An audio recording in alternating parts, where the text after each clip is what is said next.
안녕하세요. 저는 올해로 41살이 되었고, 일찍이 인생의 쓴맛을 알아버린 이혼녀입니다. 제가 참 바보같이 사기꾼을 만나 이혼을 하게 되었습니다. 작년 일인데도 아직까지 시댁만 생각하면 가슴이 떨릴 만큼 무서웠던 일이네요. 결혼은 행복과 불행의 기로라고만 생각했는데 공포가 될 수도 있다는 걸 제가 마침 겪었습니다. 이제부터 저의 기상천외한 이혼 사연 좀 들어봐 주세요. 저는 인생의 반 이상을 시골에서 살아서 도심 사람들보다 아는 게 부족할지도 모르는, 그러니까 멋모르는 사람이 맞긴 한데요.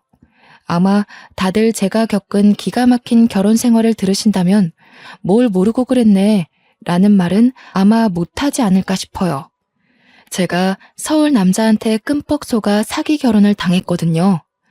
요즘 세상이 어떤 세상인데 사기 결혼이 있겠냐 싶으시지요? 저도 그랬네요. 아니, 저는 사기쳐서 결혼할 수도 있는지도 몰랐습니다. 저희 집안은 TV에서 예능만 봤지 드라마나 영화, 사연 프로그램 같은 건 일절 안 보거든요. 그래서 무지했다고 봐야 할까요? 무지해서 바보같이 당한 거니까 제 탓을 해야 할까요? 아무리 제가 순진했다고 해도 그런 사람 상대로 사기를 쳐서는 안 되는 일 아닙니까?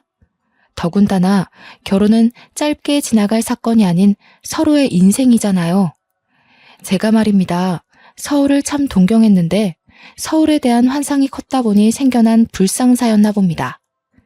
말씀드렸다시피 저는 촌에서 자라왔거든요. 저는 공기 좋은 산동네 밑에서 태어나 손발에 흙 묻혀가며 커왔습니다.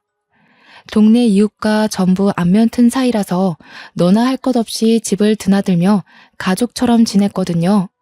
그만큼 촌동네였다는 거죠. 학교도 학년에 한 반만 있었고 반의 학생 수도 10명 남짓한다고 하면 얼마나 작은 동네인지 감이 잡히지 않나요? 제가 살던 곳은 도심과 달리 공기도 좋고 물도 참 좋아요. 관광지가 아니다 보니까 사람 발길도 적거든요. 그래서 그런지 저는 그 흔한 감기 한 번 안 걸릴 만큼 건강했어요. 동네 사람들도 마찬가지였고요. 저는 어릴 땐 제가 이렇게 건강한 게 당연한 줄 알고 살아왔어요. 그러다 한 번은 부모님 아는 지인분이 아파서 입원했다고 하길래 차를 타고 서울에 있는 병원을 간 적이 있는데 저도 따라갔거든요. 가장 처음 느꼈던 건 굉장히 사람이 많고 차가 많다는 거였어요. 또 건물도 엄청 많았고 시끄럽더군요. 그 때문인지는 모르겠다만 공기가 안 좋은 게 확 느껴졌습니다. 그럼에도 저는 그런 대도시가 신기하여 쉴 새 없이 눈동자를 굴렸어요.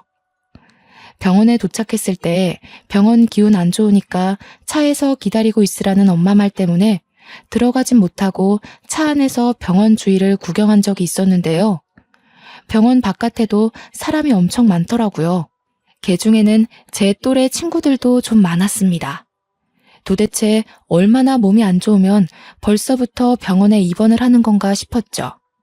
그때 저는 입원이라는 건 다 늙은 어른들만 하는 줄 알았거든요. 좀 신기하게 봤던 기억이 나네요. 그렇게 아빠, 엄마랑 서울에서 밥까지 먹고 집으로 돌아왔습니다. 창밖을 한참이나 눈에 담느라 집에 돌아올 때는 눈이 너무 피로해서 난생 처음 눈 마사지를 했었죠. 그리고 저는 마음가짐이 변해갔어요. 서울을 처음 보고 난 후부터 한 번도 촌동네에서 자라는 것에 불만을 가져본 적이 없는데 계속 마음 한구석이 아쉽더라고요. 그 이유를 저는 모르지 않았습니다. 당연히 대도시의 그 많은 사람들처럼 저도 그 틈에 끼어서 문화생활을 하고 바쁘게 살고 싶다는 생각을 했기 때문이라는 걸 잘 알았거든요. 피로했는데도 불구하고 또 서울이 가고 싶은 거면 말 다 했죠. 그래서 저는 어른이 되면 꼭 서울에서 살겠다고 다짐을 했습니다. 그 첫 번째 목표가 바로 서울에 있는 대학을 가는 것이었는데요. 부모님 말로는 서울 가서 적응하고 공부하려면 지금부터 공부 열심히 해야 된다길래 정말 열심히 공부했어요. 저는 원래부터 우리 반에서 꽤 공부를 잘하는 편이었기에 기고만장해 있었는데 10명 남짓인 학교에서 공부 잘해봤자 도시 애들의 수준에는 많이 못 미쳤다는 걸 수능 보고 깨달았죠. 좌절하고 말았어요. 그렇게 서울로 대학 가는 건 실패했고 한참을 기죽어 있다가 목표를 바꾸는 걸로 다시 길을 필 수 있었어요. 바로 직장을 서울로 구하는 것이었죠.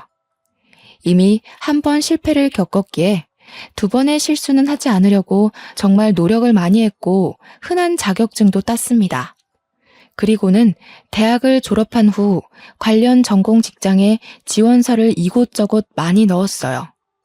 운 좋게도 저는 졸업하자마자 서울 직장에 합격을 하게 되었고요. 처음 발을 들이게 된 곳이 바로 장애인 복지시설이었어요. 행정학을 전공했던 저는 그곳에서 복지사가 아닌 보조 사무직 채용이 된 거였는데요. 비록 보조이고 작은 일부터 시작하는 거지만 그래도 저는 서울에 직장을 구할 수 있어서 기쁘기만 했습니다. 그렇게 들어간 복지시설에서 저는 새로운 세상을 경험했어요.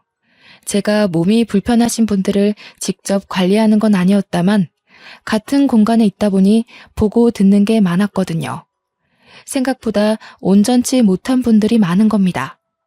겨우 하나의 구에 소속된 작은 시설임에도 이렇게 수많은 장애인 이용자들이 있다는 게 그땐 좀 놀라웠죠. 신체 장애뿐만 아니라 지적 지체, 시각장애, 청각장애, 자폐, 안면 등 부류가 참 많기도 했어요.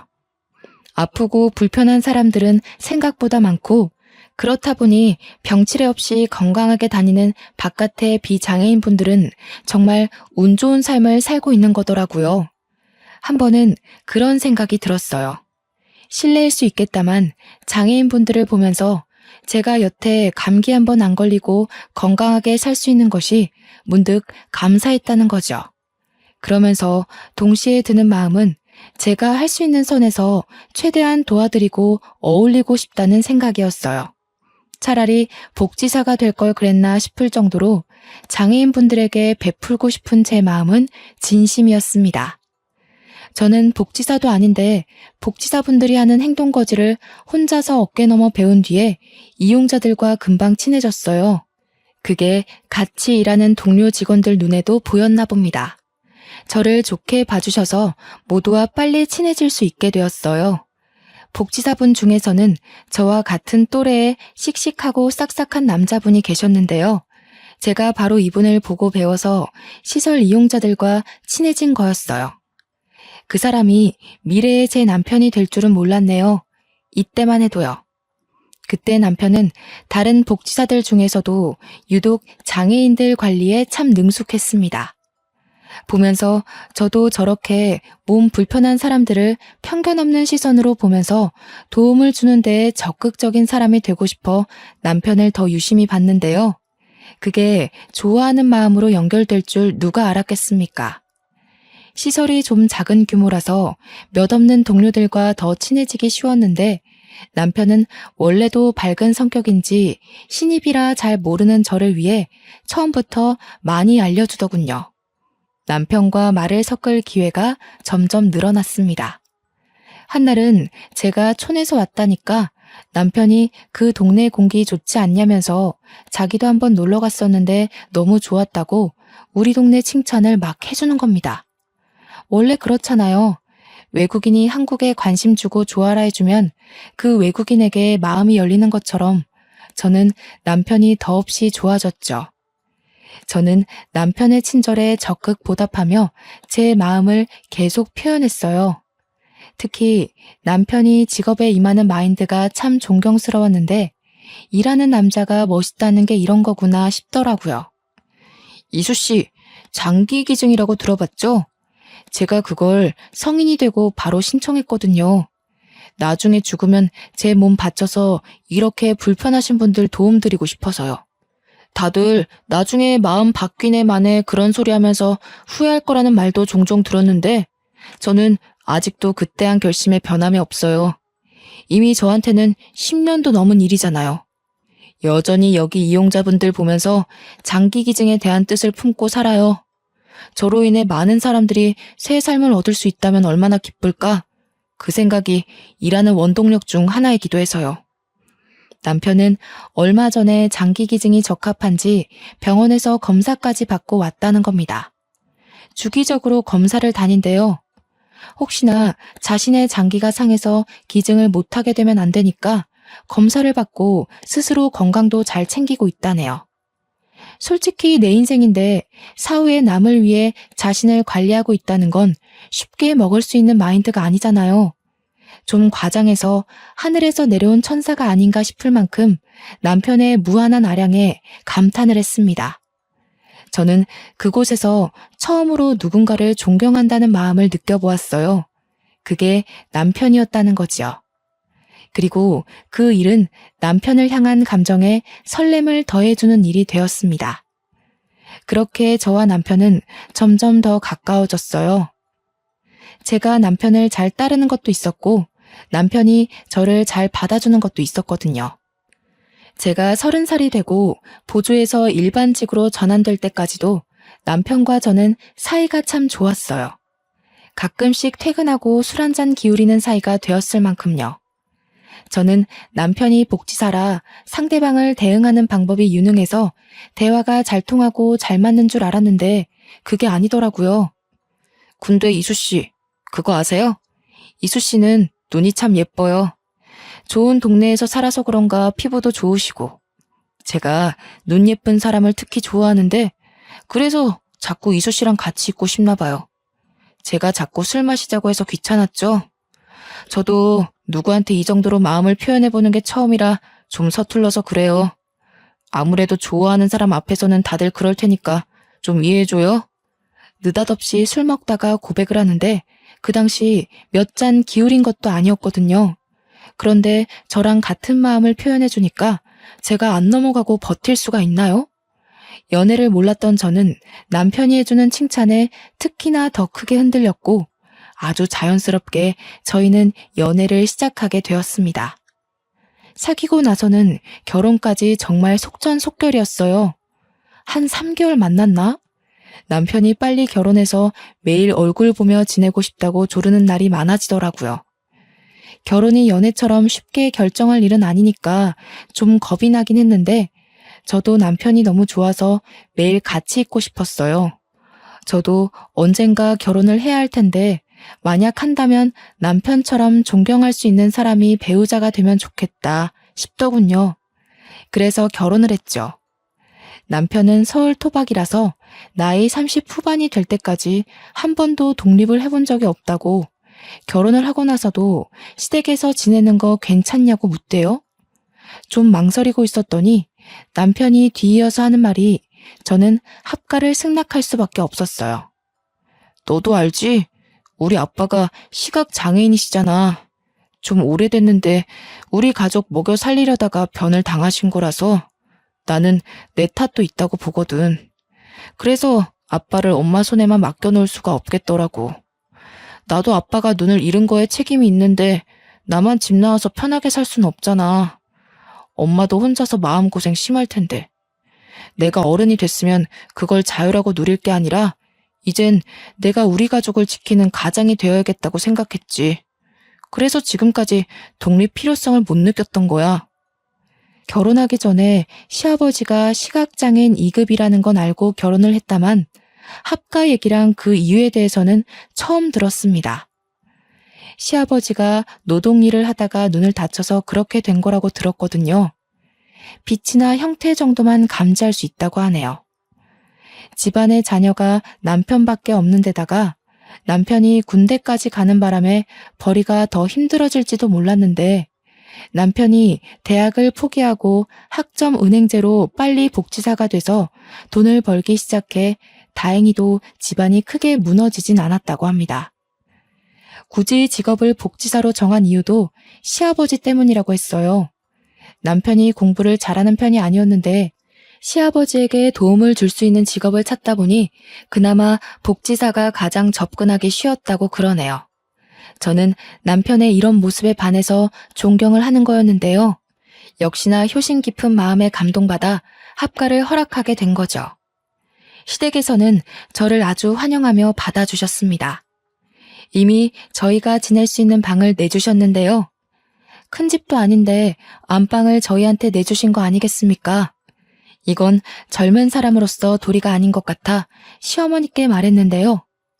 신혼인데 제대로 즐기지도 못하고 이런 코딱지만한 집에 들어와 살게 생겼는데 안방은 당연히 내줘야지. 더 못해줘서 마음 안 좋다고 했잖니. 앞으로도 우리가 너한테 해줄 수 있는 게 많이 없어. 그리고 내 아들이 이제 네 남편이 됐잖아. 그렇다 하더라도 시애비 눈이 절해서 계속 돈이 들어갈 텐데 그 돈을 너희한테 안 줘도 된다고는 우리가 말 못하거든.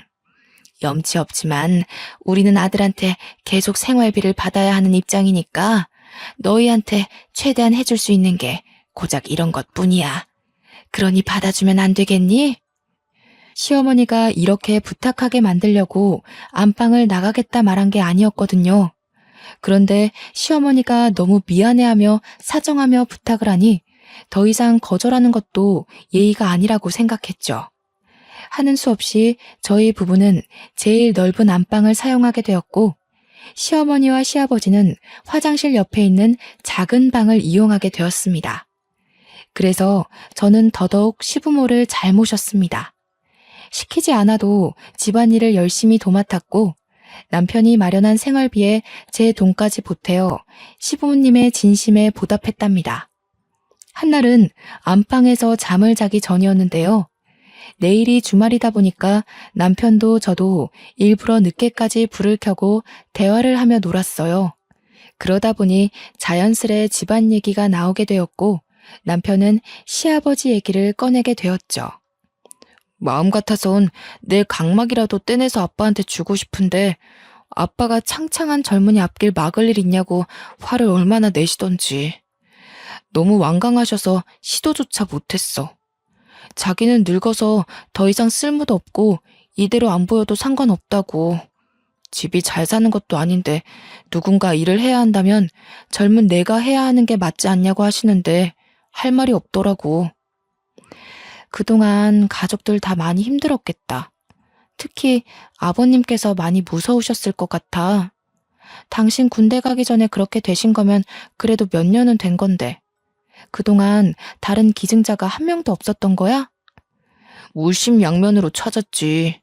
기증하겠다는 사람은 많은데 정작 검사하면 기증할 수 있는 각막이 아닌 경우가 대다수야. 그리고 이게 적은 확률로 부정 반응이 일어날 수도 있거든.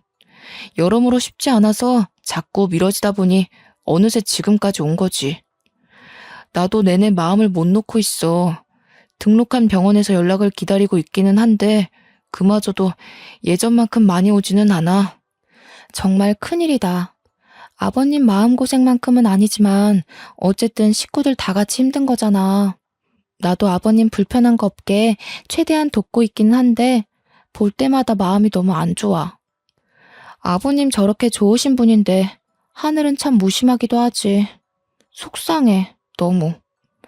그렇지? 너는 기증에 대해서 어떻게 생각해? 네 말대로 기증이 쉬운 일은 아니잖아. 아무리 마음이 선하더라도 기증은 감히 마음먹기 힘들 수도 있는 부분이거든. 나도 당신이랑 생각이 같아. 기증이야말로 진짜 좋은 일이라고 생각해. 그건 천사나 다름없어. 나를 내주는 거잖아. 아무리 내가 죽은 후라지만 내 몸을 떼어내주는 건 결코 쉬운 일이 아니거든. 그래서 나 자기가 처음 기증의사 밝혔을 때 엄청 존경스러웠다? 나도 기증에 대해서 생각해보게 됐는데 솔직히 당신 보고 그 마인드에 반해서 나도 기증 신청한 거야. 내가 무슨 복이 있어서 이런 분에 넘치는 와이프를 만났는지 모르겠다. 넌 정말 내가 본 수많은 사람 중에 가장 따뜻한 사람이야. 능력도 없고 벌이도 부족한 나랑 결혼해줘서 너무 고마워. 우리가 한 3개월 시댁에 살았을까? 잘 살고 있는데 갑자기 시모가 자기 마음이 하루하루 편치 않다고 분가를 하라는 겁니다. 갑자기 무슨 당황스러운 제안인가 싶었는데 시어머니가 젊은 사람 고생시키면 벌 받는다면서 지금껏 마음 써준 걸로도 충분히 며느리 노릇했으니까 그만 분가해도 된다고 했어요. 저는 거절했죠. 시어머니 혼자 시아버지를 보필해 본 적이 없을 텐데 남편도 없이 어떻게 지낼 건가 싶었어요. 그런데 합가를 고집하는 건 식구들 중 저뿐이었습니다. 남편은 생각보다 금세 수긍하며 시어머니의 말을 따르더군요. 집이 싸게 나왔다고 해서 상가 있는 아파트 알지? 거기 전세로 들어가면 될 것 같아. 너만 괜찮다면 내일 계약할까 하는데 이 집이랑 가까워서 무슨 일 생기면 10분 안에 올 수 있어. 우리 집안 걱정은 그만해도 돼. 결혼하기 전만 해도 독립 생각 없는 것처럼 저를 감동시켰던 사람이 한치의 망설임도 없이 시어머니 말에 동조를 해서 좀 당황스러웠습니다. 이미 집도 알아봤다네요? 여기서 더 이상 고집 부리면 제가 좀 이상한 입장이 될 것 같았어요. 그리고 예상외로 저희가 있어서 시부모님이 불편했는지도 몰라요. 눈치 없이 시댁에 주저앉으려는 꼴로 보일까봐 저는 분가를 하게 되었죠. 그렇게 저희는 10분 거리에 있는 전셋집으로 이사를 가게 되었습니다. 마침 친정 부모님도 비슷한 시기에 서울로 이사 오셨는데요.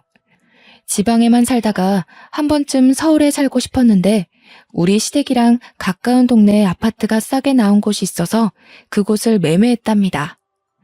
말로는 서울 구경하고 싶어서 왔다고 하지만 사실 우리 엄마가 좀 저를 극성으로 아끼는 탓이란 걸 눈치챘어요. 부모님은 제가 결혼할 때도 그리 반기는 모습이 아니었거든요. 온통 걱정투성이었죠. 저는 오히려 좋았습니다. 친정도 가깝고 시댁도 가까우니 큰일이 생기면 바로 내다볼 수 있으니까요. 분가를 했지만 시댁 걱정이 떠나질 않아서 저는 근무날에도 상관없이 일주일에 4번이나 시댁을 방문하면서 며느리 노릇을 했습니다. 시어머니는 여태까지 제게 고나리질 한 번 한 적이 없으세요. 남편의 넓은 아량이 부모님을 닮아서 그런가 봅니다. 그래서 저도 시어머니를 도와 시력 불편한 시아버지를 여전히 많이 보필하며 지냈죠. 제가 애교 많은 사람이 아닌데 시부모한테는 일부러 더 노력해서 애교를 부렸어요. 시댁 분위기가 우리 집과 달리 좀 많이 우중충한 편이었거든요. 아무래도 아픈 사람이 있으니까 당연한 거잖아요. 그렇게 시댁만 신경 쓰느라 정작 친정에는 발길이 끊어지다시피 했는데 한날 엄마가 전화가 온 겁니다. 항서방이 갑자기 전화가 왔더라. 집안에 누구 아팠던 사람 없었냐고. 특출난 건강 이력이 있냐는 거 있지? 우리 보고도 선천적인 병이나 그런 거 있냐고 묻는데 갑자기 왜 이런 걸 묻는지 모르겠네. 참, 너 보고 어렸을 때 안경 낀 적 있냐고도 하더라. 안부를 묻는 것도 아니고 난 도통 이 전화의 의미를 모르겠다. 딸, 너 무슨 일 있는 거 아니지? 그때는 별일 없다고 안부만 전하고 끊었는데요. 이때만 해도 남편이 저 몰래 친정 생각해서 한 번씩 전화하고 그러나 보다 하며 별 생각 없이 상황을 넘겼습니다. 오히려 고마워했죠. 나 대신 친정 신경 써주고 있다는 생각에요. 그런데 결혼 생활이 1년을 넘어갈 때쯤이었나? 여느 때와 같은 퇴근을 하고 시댁에 가는 길이었는데 어떤 모르는 여자가 느닷없이 제 앞을 막는 겁니다. 너무 조급해 보여서 어디 도움이 필요한 사람인 줄 알았어요. 혹시 황재수 씨 와이프 되세요? 시아버지 되시는 분이 시각 장애인이시고 만약 맞다면 이 결혼 생활 하루빨리 정리하세요. 조만간 그 집에서 그쪽 눈을... 말하다 말고 여자는 제 뒤쪽을 보더니 불이 나게 도망을 가버렸습니다. 그때가 남편이 주차를 끝내고 오던 차였는데 남편을 보고 도망간 것 같아요. 황재수. 그건 제 남편 이름이 맞는데 저 여자는 뭘까 싶어서 멍 때렸어요. 또 여자가 그 다급한 와중에 여자가 제 손에 쥐어준 종이가 있었는데 마침 남편은 잠시 편의점을 들리러 자리를 벗어났습니다. 남편은 그 여자를 못 본 듯 했어요. 남편이 자리를 비우자 저는 종이를 볼 수 있었는데요. 좀 말도 안 되는 내용이 적혀 있었어요. 자기는 내 남편의 전부인이라는 말로 시작되는 메시지였고 쪽지 내용의 절반 이상은 남편이 아닌 시아버지의 이야기였습니다. 시아버지가 각막 이식을 받아야 하는데 마땅한 기증자가 없어서 그걸 며느리 될 사람으로 대신 찾고 있다고. 혹시 건강 이상에 가족력을 묻지 않더냐면서 기증 의사를 묻는 질문을 하지 않더냐고 갈수록 나한테 눈 얘기만 할 거라면서 그리고 결정적인 틈을 봐서 시아버지가 나중에 나한테 눈 한쪽만 주면 안 되겠냐고 얘기하는 날이 있을 거라고 이런 희한한 얘기의 쪽지였죠. 모르는 여자가 갑자기 주고 간 쪽지에 이런 이상한 소리가 적혀 있는데 이걸 곧이곧대로 믿는 사람이 몇이나 될까요? 저는 그 당시만 해도 시댁을 좋아했고 여전히 존경스러운 남편을 사랑했어요. 그래서 이 쪽지가 마냥 저주의 장난처럼 느껴졌죠. 그런데 말입니다. 그 어처구니 없는 쪽지 하나 때문에 제 결혼 생활이 제대로 균열이 생기기 시작했다는 겁니다. 그 후로 우선은 이 불쾌한 쪽지를 남편한테 비밀로 했다간 희한하게도 그 쪽지가 매사에 마음에 걸려 있었거든요. 그러는 와중에 한날은 시부모가 저한테 여느 때처럼 칭찬을 해주는데요. 그게 좀 이상하게 들리더라고요. 아가 너도 우리 아들처럼 효심이 참 깊구나. 사돈댁에서도 이런 착한 딸 둬서 호강 많이 했겠어. 부모님 다 건강하시고 그런 산 좋고 물 좋은 동네에서 얼마나 깨끗하게 자랐겠니. 참 좋은 데서 나고 컸다 아가. 내 말이 그 말이에요. 처음에 봤을 때 새아기 눈빛이 얼마나 깨끗하고 예쁘던지. 당신도 직접 봐야 할 텐데 참 아쉬워요. 그런데 새아가, 너는 젊어서 그런 거니? 어쩜 이렇게 눈빛이 초롱초롱하니? 네 시아버지도 눈 멀쩡할 때 눈이 참 초롱초롱했거든. 딱 너처럼 사람이 봤을 때 눈이 제일 먼저 보일 만큼 말이야. 제가 예민한 걸까요? 이때뿐만이 아니었는데요. 어느 순간부터 시부모가 나만 보면 눈 얘기를 하곤 했는데 처음엔 솔직히 그날의 쪽지 때문에 예민한 거라고 생각하며 넘겼습니다. 그러나 시간이 지날수록 쪽지 때문에 착각하는 수준이 아니게 된 겁니다. 보통 한두 번 칭찬했으면 그만할 법도 하지 않습니까? 그런데 시부모는 제가 일주일 4번 시댁을 방문할 때마다 똑같은 눈 얘기를 또 하고 또 하고 또 하고 나중에는 칭찬이란 걸 알아도 불편하게까지 하더군요. 그러던 어느 날 제가 본격적으로 쪽지를 다시 꺼내본 계기가 있었는데 또 시댁에 들려서 한 소리 들었을 때였습니다. 제가 너무 착하고 순해서 아무것도 모르는 사람처럼 보였는지 특히 시어머니가 점차 노골적으로 말을 꺼내기 시작하더군요. 아가, 너는 네 시애비가 참 불쌍하지 않니? 한쪽이라도 보이면 참 좋겠는데. 내가 어제 뉴스를 보는데 요새는 별의별 효도가 다 있나 보더라. 앞 안 보이는 부모를 위해서 한쪽 눈으로 살아가는 자녀들도 꽤 많더라고. 자기 눈 한쪽을 부모한테 떡하니 바친 거지. 아무리 부모 자식 사이지만 그게 어디 쉬운 일이니? 그래도 애들이 얼마나 착하고 바람직하면 어른을 그렇게 공경할까? 난 참 어른 공경하는 사람들이 좋더라. 그래서 내가 새아가를 좋아해. 젊은 사람 같지 않게 참 바르고 착해서. 저는 평소에도 남편 없이 시댁에 오는 날이 많았는데요. 저만 보면 눈 얘기하려고 기다렸던 사람처럼 덤벼드는 시부모 때문에 점차 시댁 오는 걸음이 망설여지더라고요.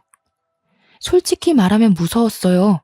그래서 다시 본 거예요, 그 쪽지를. 그런데 이건 좋게 돌려서 생각하려 해도 제 상황이 정말 쪽지대로 흘러가는 것 같았죠. 하지만 이상하잖아요. 시댁에서 기증자를 찾기 위해 며느리를 삼다뇨. 세상에 이런 일이 있을 수가 있다는 말이에요? 저는 이미 두려움이 생겨버렸지만 애써 현실성 없는 얘기라고 믿고 싶었습니다. 그러나 이젠 정말 진실을 앞에 두고 외면할 수가 없더군요. 시부모는 이런 얘기를 남편이 있는 자리에서도 거리낌 없이 하기 시작했는데 예전부터 남편한테 말할까 말까 했던 제 입장에선 다행이라고 생각했거든요. 그런데 남편 하는 말이 저를 더 소름 돋게 하는 거 있죠? 이수도 나중에 기증할 생각이 있다고 하더라고. 근데 각막은 웬만해선 사후에 기증을 하지 생전에는 어려워. 지수는 나보다 더 어려서 한참 사회생활 할 때인데 아무래도 좀 그렇잖아. 아니더라니까. 내가 뉴스를 매일 보잖아. 생전에 한쪽만 기증하는 애들도 한가득이더라. 마음 씀씀이가 좋은 애들이 그러겠지. 그래도 애미는 솔직히 저런 애들 하나도 안 부럽다. 10자식 있으면 뭐해. 내 눈에는 우리 며느리가 최고로 착하고 야무진걸. 아직 이수랑 정식으로 얘기해본 것도 아니야. 아무리 기증 의사가 있다고 하더라도 그런 식으로 하면 불편해. 괜히 부담 주고 그러지 마. 그러게 내가 한쪽 준다니까 아빠는 계속 거절해선. 아, 그런데 내가 요즘 시력이 많이 안 좋아졌어. 검사해서 기증 가능한지 다시 알아봐야 돼. 이수는 다행히 기증이 가능하더라고. 서울이랑 촌이 다른 게 여기서 차이가 나나 봐. 어디서 이렇게 예쁜 아이가 우리 집에 들어왔을까? 며느리가 눈이 건강해서 얼마나 다행인지 몰라. 그치요, 재수 아빠? 재수 아빠는 참 복도 좋아. 심성 고운 며느리 둬서. 그 당시 제가 검사를 받은 이유는 남편을 존경하기도 했고 남편처럼 저도 사후에 장기기증 신청을 하고 싶어서가 맞아요. 검사 받기까지 온전한 제 의지였다고요. 당연히 남편의 행동들이 제 눈에 옳고 참된 일처럼 보였으니까 그랬다고요. 그런데 대체 이게 무슨 대화랍니까? 제가 착각한 거라고 예민했다고 봐야 하는 걸까요? 저는 시아버지한테 제 눈을 바치기 위해 검사를 받은 게 아닙니다. 그런데 왜 계속 분위기가 그렇게 흘러가는지 모르겠어요. 시부모는 이미 왜인지 모를 확신을 갖고 있는 모습이었는데 도통 왜 저러는지 몰랐습니다. 이렇게 분위기가 주는 압박에서 저는 지난날 받은 그 황당한 쪽지가 사실이었단 걸 명확히 느끼게 된 거죠. 모든 걸 돌이켜보니 남편이 제게 보였던 마음들, 그것마저 다르게 해석되더라고요. 남편이 나보고 눈이 예쁘다고 한 것도, 공기 좋은 데서 잘 컸다고 한 것도, 기증에 관한 의사를 물어본 것도, 친정을 들여다봐주는 것도 전부 다 그저 시아버지 각막이식 때문이었구나 하고, 시댁한테는 이미 모든 정이 떨어졌고 남편한테는 배신감이 치솟기 시작했어요. 이 쪽지가 사실이라면 쪽지를 주고 간 전처의 존재도 사실이라는 건데 보니까 전처는 그날 남편을 보고 먼저 도망을 쳤었어요. 그렇다는 건 전처도 이런 상황을 겪고 무서워서 이혼을 했다는 거잖아요. 근데 그 이혼 사실이 서류에 없었다는 건 혼인신고를 안 했다는 뜻으로 이어지겠죠. 생각을 할수록 숨이 막히더군요. 그렇게 누구한테 털어놓지도 못하고 혼자서 끙끙 앓기만 하다가 또 한 번 시댁을 가게 되었습니다. 평소에도 시댁에서 같이 식사하는 자리는 많았는데요. 그런데 그날이 제가 참지 못하고 시댁을 박차고 나와서 이혼까지 생각하게 된 계기였죠. 세아가, 어디 아픈 건 아니지? 이번 주 내내 통 얼굴 빛으로 안 와서 걱정 많이 했어. 몸이 안 좋은 거야? 그 건강하던 애가 무슨 일이라니? 서울 생활에 탈이라도 나서 그러나? 당신 엄마 아빠 보러 안 왔어? 일주일가량 꼬박 들리던 사람이 갑자기 왜? 몸이 진짜 안 좋아서 그래? 병원 갈까? 안 좋으면 나한테 말을 하지 그랬어. 어디가 안 좋은데? 세아기 몸이 안 좋으면 안 되지. 저녁은 됐으니까 얼른 며느라기 데리고 병원이나 다녀오너라. 우리 집안에 들어온 귀한 식구인데 남의 자식 아프게 만들어서야 되겠나. 어여 병원 가. 우리는 괜찮으니까. 아프다고 말한 적도 없는데 제가 그저 매번 오던 발길을 끄느니 본색을 더 빨리 드러내시더라고요. 다들 안절부절 못하는 거 있죠? 아무것도 몰랐다면 저는 이런 시댁에 또 감동받고서 제 몸 불살라 시부모에게 효도를 했을 거예요. 그런데 지금은 그저 소름만 돋더군요. 숨통이 갑갑한 걸 겨우 참고 저는 괜찮다며 저녁 식사 앞에 앉았습니다. 고개 한번 안 들고 말 한마디 안 하며 꾸역꾸역 밥을 먹고 있는데요. 조용하던 집안에 시어머니가 찬물을 끼얹는 거 아니겠습니까? 새아가, 네가 나이가 이제 막 40이 됐지? 그럼 그렇게 막 젊지도 않다. 여자들은 경제생활 그리 길게 안 해도 되거든. 든든한 남편이 먹여 살려줄 텐데 벌이 걱정은 더 할 필요가 없단 말이지. 너희들도 이제 아이 가질 준비를 해야 하니까 일도 차차 정리하는 게 어떠니? 일을 정리하라고요? 멀쩡히 잘 다니고 있을 일을 갑자기 왜 정리하나요? 아직 아이가 생긴 것도 아니고 남편은 아이 생각이 없다고 해서 저도 그렇게 따르고 있었는데요. 옛날이야 그랬지. 요즘엔 얘도 지 새끼 낳고 싶은데 너 몸 걱정해서 말 못하고 있더라고. 다음 달부터 임신 준비하도록 하고 일은 그만 정리하는 게 좋겠다. 그래서 말인데 어차피 앞으로 육아하면서 집에서만 지낼 건데 혹시 네 시애비한테 각막 한쪽만 기증할 생각 없니? 그럼 우리가 정말 평생 은혜 갚을게. 손주도 너 힘들다고 하면 우리가 다 키울게. 그런 건 걱정 말어. 그래, 내가 자기 극진히 보살펴줄게. 우리 아빠 앞만 보이면 잘 살아가실 분이셔. 우리 도움 같은 건 전혀 필요 없으실 거라 나는 온전히 당신만 신경 쓸 수 있거든. 내가 정말 공주처럼 보살필 수 있어. 옆에서 시아버지는 말없이 식사만 했고 옆에 앉은 시어머니가 제 손을 잡으며 말하는데 남편이 저를 아이처럼 어르고 달래는 겁니다. 그 순간 저는 시댁에 있는 게 너무 무서워서 밥 먹다 말고 그 집에서 나와버렸습니다. 집으로 가는 길이 10분인데 친정으로 가는 길은 한 15분 정도 걸리거든요. 그런데 그 짧은 거리의 밤길마저 공포스럽더라고요. 너무 무서워서 엄마한테 전화하려고 했어요. 그때 남편이 뒤늦게 쫓아와 제 앞을 막더군요. 뭐야? 무슨 일인데? 갑자기 밥 먹다 말고 어디 가냐고. 내가 몇 번을 불렀는지 알아? 집에 엄마 아빠도 놀라서 나오려는 걸 내가 잠깐만 기다리라고 했어. 갑자기 왜 이래? 이제 그만 솔직하게 말해줘. 당신 나 만나기 전에 결혼했었어? 당신 지금 기증자 필요해서 나랑 결혼한 거야? 내가 촌에 산다고 하니까 내 눈이 건강해 보여서 나한테 접근한 거야? 뭐? 뜬금없이 무슨 말이야. 하나도 이해 못하겠거든? 여기서 이러지 말고 일단 안에 들어가자. 우리 부모님 놀라서 기다리고 있어. 가자 별일 아니라고 해명해. 좀 놔. 어떤 여자가 날 찾아왔었어. 당신 이름 얘기하면서 전부인이라고 하더라. 그런데 그러면서 하는 말이 뭔 줄 알아? 내가 정말 아직도 소름이 돋아서 저는 손을 떨어가며 주머니에서 쪽지를 꺼내 남편한테 주었습니다. 그 쪽지를 혹여나 들킬까봐 내내 몸에 지니고 다녀서 바로 건넬 수 있었어요.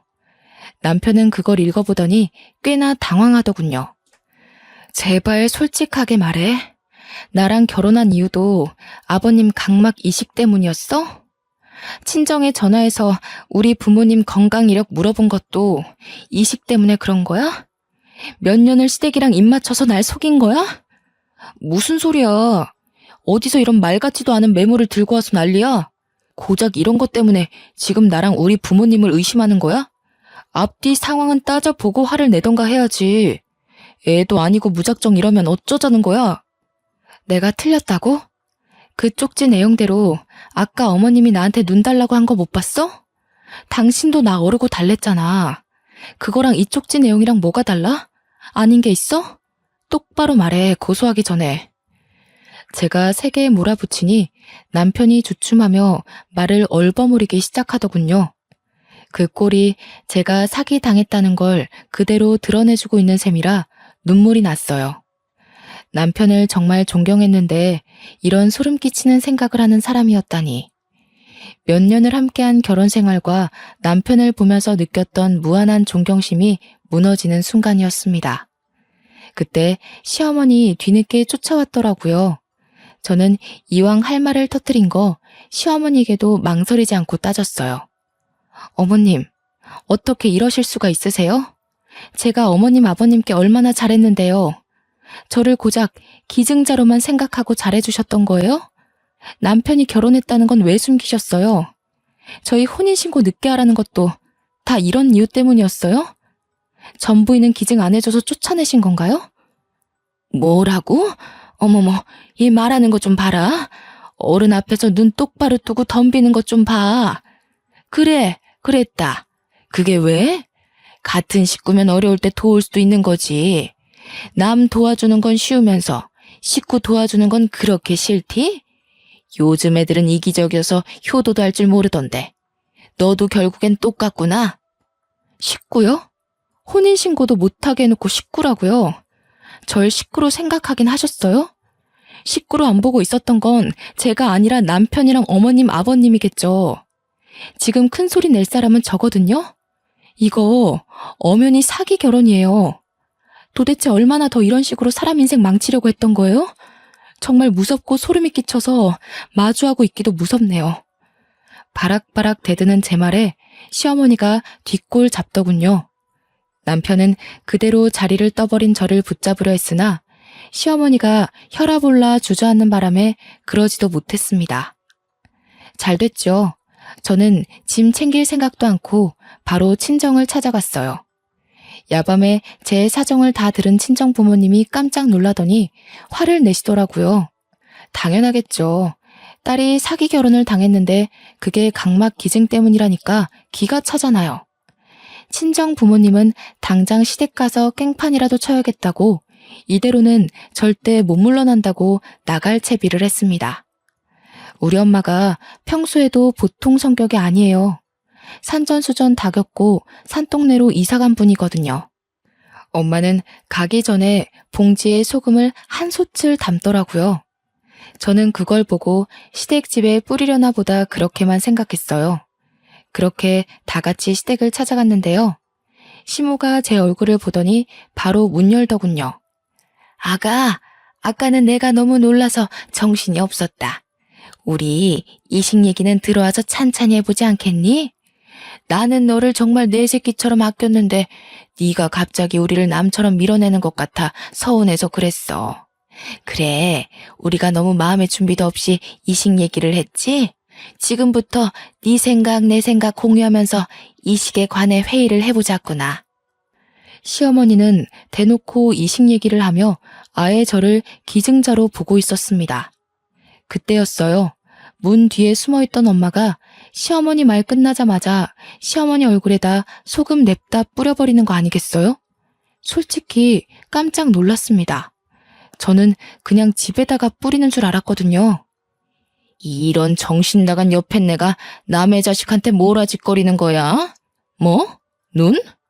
눈을 달라 했다고? 미치지 않고서야 그게 심으로써 며느리한테 할 소리야? 어디서 이런 막대 먹은 집안이 굴러들어온 거래? 정말 기가 차서 말도 안 나오려고 하네. 악기가 씌어도 단단히 씌인 거지. 그렇지 않고서야 멀쩡한 사람 눈 뽑아 먹으려고 사기치고 결혼하는 정신 나간 짓은 못하지. 내 귀한 딸 잡아먹으려고 인연이 이 악마 같은 년아. 썩 꺼져! 눈에 소금이 들어간 시어머니는 따갑다고 악다구니를 질렀고 그 소리에 깜짝 놀란 남편이 뛰어와서 계속 소금을 뿌리는 우리 엄마에게 손을 올렸더라고요. 엄마한테 손찌검 하려는 남편을 제가 급히 막았어요. 지금 뭐 하시는 거예요? 아무리 경우가 없어도 그렇지. 나이 먹을 만큼 먹은 사람이 왜 이래요? 장모님 그렇게 안 봤는데 저희 엄마 눈 잘못되면 이거 엄연한 범죄예요? 못 배워먹은 사람도 아니고 뭐 하시는 겁니까? 장모님도 똑같이 만들어드려요? 예?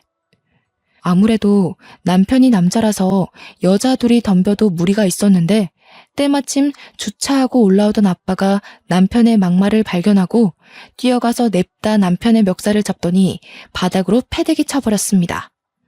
이런 도른 자식을 봤나? 뭐가 어쩌고 어째? 어디서 버르장머리 없이 지 장모한테 협박질이야? 뭐가 떳떳해서 얼굴 쳐들고 사람을 노려보는 거냐? 남의 자식 눈팔 계획 틀어지니까 이판 사판 없다 이거야? 되바라져도 정도껏 되바라져야지. 상놈도 아니고 어디서 주둥아리 함부로 놀려? 아버님, 제 뜻은 그게 아니라 눈이 얼마나 소중한데 남의 어머니 얼굴에다 소금을 뿌리시면 눈이 실명될 수도 있다고요. 이거 범죄인 거 아세요? 범죄? 범죄를 아는 놈이 내 딸 끌어들여서 눈 파먹을 계획을 하고 있어? 분명 우리 딸 데려갈 때 눈물 한 방울 안 흘리게 하겠다고 다짐하지 않았나? 아, 그게 아예 눈을 뽑아버리겠다는 거였어? 어? 이런 끔찍한 놈을 봤나? 너희 집 식구들은 입이 1000개라도 닥치고 있어야 할 판이야. 그 와중에 시아버지는 눈이 안 보이니까 큰 소동이 나도 현관문 쪽으로 나오지 못하더군요. 아빠는 남편에게 마지막으로 한 방 더 먹였는데요. 그렇게 각막 이식해주고 싶으면 아들이 직접 두 쪽 다 해주면 되겠네 하면서 엄마 손에 조금 남은 소금을 앗아가 남편 얼굴에 확 뿌려버린 겁니다. 남편도 자기 엄마처럼 똑같이 따갑다며 소리치다가 앞이 안 보이니까 주저앉으면서 우리 아빠 다리를 잡고 매달리는 거 아니겠습니까? 시어머니는 눈을 씻으러 간 건지 화장실로 들어가서 나와보질 않더군요. 장인어른, 잘못했습니다. 죄송해요. 아무리 급했어도 이수는 건드리면 안 되는 거였는데 정말 죄송합니다. 그렇지만 이수 좋아하는 마음은 진심이에요. 절대 사기친 거 아닙니다. 이수가 싫다고 하면 더 이상 이식 강요할 생각 없었어요. 그냥 의견만 들어보려고 했던 거라고요. 상식을 똥구멍으로 처먹었나? 강요 안 했다는 놈이 우리 딸이 쫄딱 겁먹고 울면서 친정을 찾아오게 해? 무섭다고 살려달라고 해? 너 이 자식 사람 잘못 골라도 한참 잘못 골랐어. 감히 내 자식을 건드린 죗값이야. 다시는 이수 찾아올 생각 말고 위자료나 준비해. 아빠는 마지막으로 남편을 발로 차고서 우리를 데리고 엘리베이터 타고 건물을 나왔습니다. 다행히 낡은 아파트라 복도에 CCTV가 없더라고요. 한 성격하는 우리 부모님 참 못 말리죠. 그래도 덕분에 든든했고 체증이 확 가라앉는 기분이었어요. 왜 진작 말하지 않았을까 후회까지 되더라니까요. 그리고 저는 신혼집에 짐도 다 버리고서 급하게 고향으로 내려와 버렸네요. 부모님도 서울하면 치가 떨린다면서 집을 정리했고 같이 본래 살던 집으로 돌아왔죠. 그 후 남편한테서 오는 연락을 전부 씹었어요. 남편이 제발 얘기 좀 하자고, 기증하기 싫으면 안 해도 된다고, 전부인처럼 버리지 않겠다고 하는데 이게 사죄하는 사람이 할 소린가요? 이제 보니 존경은 개뿔, 눈앞에 닥친 상황조차 유도리 있게 처리 못하는 맹탕이더라고요. 그 이후 저는 전부인이라는 사람과 얘기를 해보고 싶어 몰래 시댁 근처를 맴돌았지만 아쉽게도 만나지 못했어요. 그렇게 남편과 다시 만난 건 이혼 때문이었고 남편과 제가 법률혼 관계가 아니라 과정이 까다롭긴 했으나 겨우 승소하여 꽤 시원한 위자료를 받아냈죠. 현재는 고향으로 내려온 지 반개월 정도 되었어요. 어느새 그 일이 작년 일이 되었네요. 그때의 기억이 아직도 생생하게 남아있어서 여전히 서울이 꼴도 보기 싫더군요. 좋았던 추억마저 전 남편 때문에 다 망쳐진 셈인 거죠. 저랑 저희 부모님은 서울 방향으로는 눕지도 않을 지경으로 정내미가 다 떨어졌답니다. 결혼해도 고부간의 갈등이나 있을 줄 알았지 제 각막 탐내는 시댁이 있을 줄 누가 알았겠습니까? 정말 영화라도 한 편 찍은 기분이네요. 앞으로도 사람 참 신중하게 봐야겠더라고요. 다들 사람 사귀는데 뭐든 유념하셔야 해요. 생각보다 상식 없는 분들 덜어 있는 것 같으니까요. 제 영화 같은 사연 좀 재미있으셨나요? 이제는 좀 더 마음을 털어내어 웃을 수 있는 사건으로 찬찬히 날려버릴 생각이에요. 지금까지 제 사연 읽어주느라 고생하셨습니다. 좋은 하루 되세요.